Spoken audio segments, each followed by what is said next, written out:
ان کے اوپر الزام لگایا گیا، لیکن ہمارا ایک بہت اہم وزٹ تھی کراؤن پرنس سعودی عربیہ کی، انویسٹمنٹ کانفرنس تھی جس کی ہم بہت دیر سے تیاری میں تھے، لہٰذا میں نے تب اس لیے فیصلہ کیا جواب نہ دینے کا کیونکہ ساری اٹینشن اس کانفرنس سے اور ان کی وزٹ سے اس کے اوپر چلی جانی تھی، اس لیے جب کراؤن پرنس واپس کہیں میں آپ کے سامنے جواب دے رہا ہوں اور میں یہ ہندوستان گورنمنٹ کے لیے جواب دے رہا ہوں۔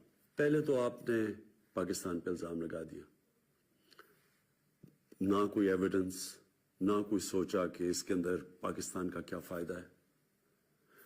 اگر پاکستان اتنی اہم کانفرنس کر رہا تھا اور اتنی وزٹ جو کراؤن پرنس کی تھی جو ہم اتنی دیر سے پلان کر رہے تھے، کوئی احمق بھی اس طرح کا واقعہ کرے گا اپنی کانفرنس کو سیبوٹاج کرنے کے لیے؟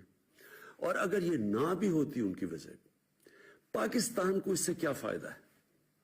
کیوں پاکستان اس سٹیج کے اوپر، جب پاکستان سٹیبلٹی کی طرف جا رہا ہے، ہمارے پاس ہم نے 15 سال کی دہشت گردی کی جنگ جس میں 70,000 پاکستانی مارے گئے ہیں، ایک دہشت گردی نیچے جا رہی ہے، امن آ رہا ہے، سٹیبلٹی آ رہی ہے، ہم کیوں کوئی اس طرح کا، اس سے ہمیں فائدہ کیا ہے؟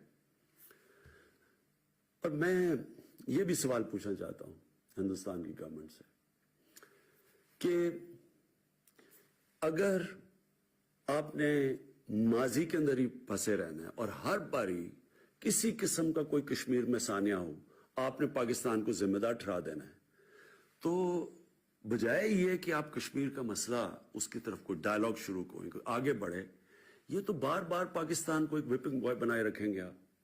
میں آپ کو واضح طور پہ کہہ رہا ہوں کہ یہ نیا پاکستان ہے، یہ نئی مائنڈ سیٹ ہے، نئی سوچ ہے۔ ہم یہ سمجھتے ہیں کہ ہمارے انٹرسٹ میں ہے کہ نہ ہماری زمین سے کوئی جا کے باہر دہشت گردی کرے اور نہ باہر سے آگے کوئی پاکستان میں دہشت گردی کرے، ہم سٹیبلٹی چاہتے ہیں۔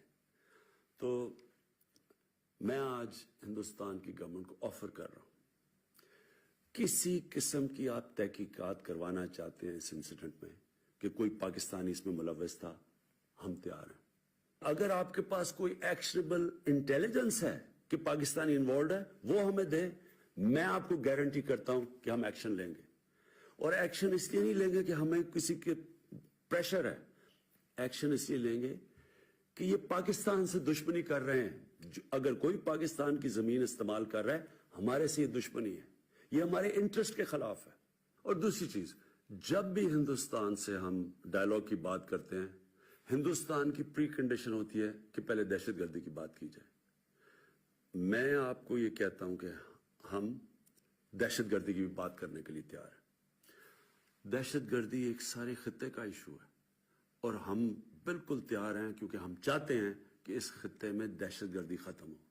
پاکستان وہ ملک ہے جس کو سب سے زیادہ دہشت گردی سے نقصان ہوا ہے، 70,000 پاکستانی مارے گئے ہیں دہشت گردی میں، ہمارا $100 ارب سے زیادہ نقصان ہوا ہے دہشت گردی سے، لہٰذا ہم تیار ہیں آپ سے بات کرنے کے لیے۔ لیکن میں آپ سے آخر میں 2 چیزیں کہنا چاہتا ہوں۔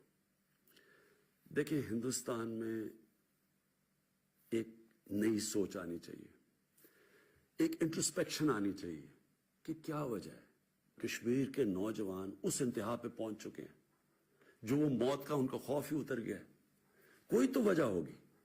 کیا آپ سمجھتے ہیں کہ یہ ون ڈائمینشنل آپریشن، ظلم کرنا، ملٹری کے ذریعے مسئلہ حل کرنا، کیا یہ اگر آج تک کامیاب نہیں ہو تو آگے کامیاب ہو جائے گا؟ اگر آج افغانستان کے اندر 17 سال کے بعد ساری دنیا یہ تسلیم کر بیٹھی ہے کہ ملٹری سلوشن نہیں ہے اور بات چیت سے، ڈائیلاگ سے مسئلہ حل ہوگا، کیا ہندوستان میں اس کے اوپر ڈسکشن نہیں ہونی چاہیے؟ اور دوسری چیز،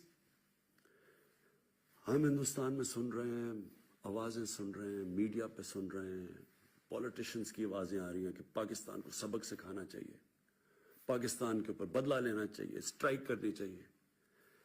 پہلے تو کون سا دنیا کا قانون کسی بھی ایک شخص یا ملک کو جج، جوری اور ایکسیکیوشنر بننے کی اجازت دیتا ہے؟ یہ کون سے انصاف کے نظام میں ہے؟ دوسری چیز، آپ کا الیکشن کا سال ہے اور ہم سمجھتے ہیں کہ الیکشن میں یہ بڑی بوسٹ ملے گی کہ اگر